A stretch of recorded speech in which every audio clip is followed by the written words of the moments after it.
Fala galera, professor Marco Ferrari na área, dando continuidade aqui à aula de controle. Lembre lá, a gente falou de planejamento, a gente falou de organização, a gente falou de direção e a gente falou de controle. Aí falamos da definição de controle, alguns aspectos relacionados ao controle e agora vamos falar dos atributos dos indicadores de desempenho.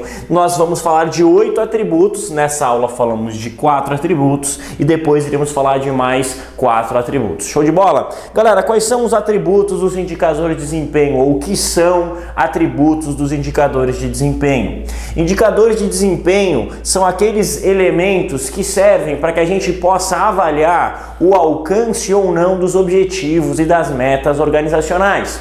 Lembre-se lá que na etapa de controle é o momento do processo administrativo que eu vou me deparar com as ações e vou questionar essas ações se a gente conseguiu ou não atingir as metas e os objetivos que foram traçados lá no planejamento. Então é a conexão. Você lembra do processo administrativo quando a gente fala do enfoque processual, planejamento, organização, direção e controle? O controle é a conexão que visa retroalimentar o ciclo, certo? Então você está me acompanhando, você está entendendo o que eu estou dizendo. Então os atributos desses indicadores significam dizer o que esses indicadores precisam ter para que eles tenham fidelidade e possam realmente traduzir aquilo que é importante para a organização, certo? Então vamos lá. Primeiro ponto é a adaptabilidade. O que significa dizer adaptabilidade? Os indicadores precisam se adaptar às demandas do cliente,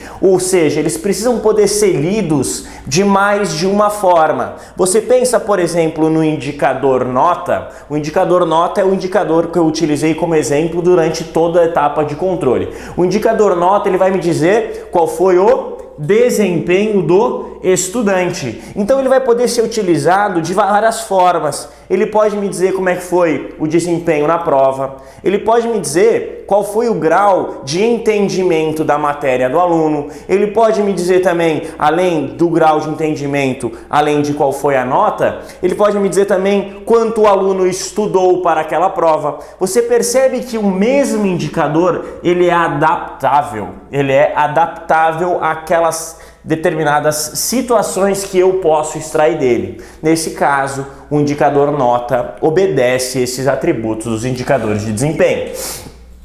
Outro ponto, o atributo de representatividade. Pense lá, se eu quero avaliar o desempenho dos estudantes, eu vou lá e questiono vocês sobre como vocês foram na prova e vocês me dizem que o espaço era confortável, vocês dizem que o clima estava ameno, vocês dizem que é muito bacana fazer aquele tipo de prova. Você percebe que eu tenho vários indicadores aqui, mas nenhum deles é um indicador de desempenho. Esse indicador não representa o que eu quero saber, certo? Então, representatividade como conceito significa dizer o seguinte: o indicador tem que representar exatamente aquilo que eu quero medir, aquilo que eu quero avaliar, certo? Então, esse é o conceito de representatividade, certo? O conceito de simplicidade, tranquilo a gente pode matar o conceito de simplicidade. Um indicador, um atributo de simplicidade significa dizer que um indicador tem que ser simples. Eu não posso colocar para você um indicador que seja muito complexo de analisar. Exemplo do indicador nota. O indicador nota vai me dar claramente o desempenho do aluno. Se eu disser que de 0 a 10 o sujeito tirou 7, é simples, você sabe, você já cria uma métrica na sua cabeça, certo?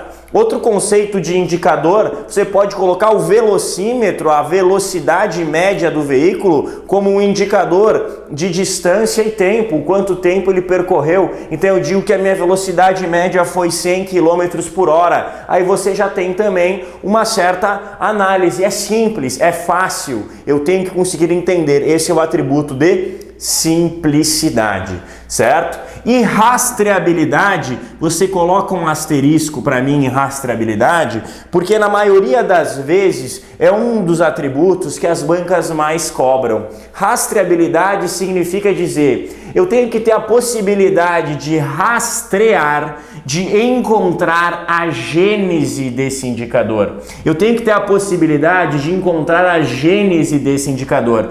O exemplo do fato da nota. Onde é a gênese do indicador nota? É a prova do aluno. Então, se por um acaso eu quiser buscar novamente aquele indicador, eu busco a prova do aluno novamente. Onde que estão esses dados? Estão lá no boletim. Então, eu consigo alimentar aquele boletim com outros dados.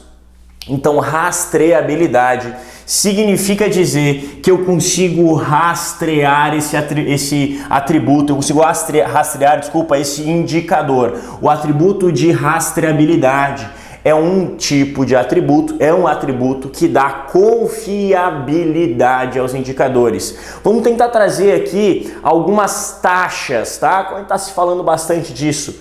Inflação. Quando a gente fala de inflação, taxa Selic, taxa média de juros. Essas taxas têm rastreabilidade? Claro que tem. Você tem lá uma tabela com índice de variação de preços, com índice de juros praticados pelo mercado e eu consigo facilmente rastrear esses índices. Certo, pessoal? Fechando aqui os primeiros 4 atributos: adaptabilidade, representatividade, simplicidade e rastreabilidade. Continue com a gente agora na parte 2. Valeu!